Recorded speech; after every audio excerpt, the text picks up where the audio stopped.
Millions of voters in Britain are going to the polls this Thursday. Now, generally, the Conservatives and the Labour Party have been the UK's two dominant parties, and they traditionally also dominate the poll outcomes under the UK's first-past-the-post electoral system. This makes it difficult for smaller political parties to secure representation in the UK Parliament. Now, opinion polls are suggesting that Prime Minister Rishi Sunak's Conservative Party is about to be punished for not being able to deliver on many of the promises over the last 14 years that they've been in government.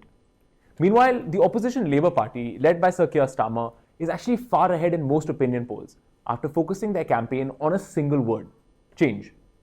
But also in the race to number 10 Downing Street are parties like the Liberal Democrats, Reform UK, the Scottish National Party, and the Greens. So, who exactly are the key players in the race, and which are the key constituencies that can play a pivotal role in these snap polls? So, let's take a look. Now, one of the most intense showdowns will actually take place in Prime Minister Rishi Sunak's constituency in Richmond and North. Even though Sunak has repeatedly expressed that he is set for a victory, his electoral success in both the national polls and in his own backyard have come into doubt over the last few weeks. The man who could possibly defeat the Prime Minister is 29-year-old Labour Party candidate Tom Wilson. If Sunak loses on 4th July, he will be the first serving Prime Minister to ever lose his seat. Moving on, a new constituency has become another key battleground. The Waverley Valley constituency will be contested for the first time on July 4th. Standing for Labour is environmental scientist Gurpreet Padda, and the Conservative Party has deployed Richard Rout against Padda.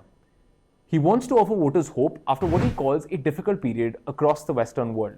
Another major battleground will be the Ashfield constituency, where voters have firmly stood behind the Labour Party for decades. This time, Labour has fielded Rhea Keane against the Conservative Party's Debbie Solomon. Another key candidate is Tory defector Lee Anderson, who joined the Reform UK party earlier this year.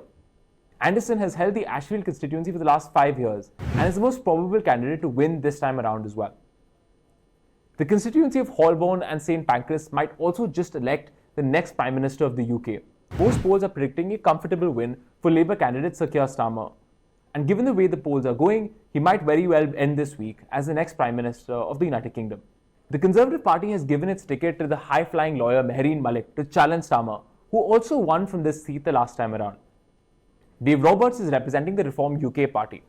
However, most polls would predict that Roberts will fail to make a mark in this seat. Now shifting focus to the seaside town of Clacton, where Reform UK leader Nigel Farage hopes to end his losing streak and win this seat. Remember, Farage was also the man who led the 2016 campaign for Britain to leave the European Union. After 7 failed attempts, Farage hopes to secure a win this time. The Conservatives have fielded Giles Watling, and the Labour Party has deployed Jovan Owusu-Nepal. Now from the constituency of Witham, where the Conservatives have fielded former Home Secretary Preeti Patel. Competing against her is Labour's Rumi Chaudhary and Reform UK's Tim Blaxell. And finally, coming to the constituency of South West Norfolk, former Prime Minister Liz Truss, who served as Premier of the country for just 49 days, is fighting for her political survival after resigning as Prime Minister in 2022. This is considered to be the safest seat for the Tories in the country. But the Labour Party's Terry Jeremy and Reform UK's Toby McKenzie hope to put up a tough fight against the former Prime Minister.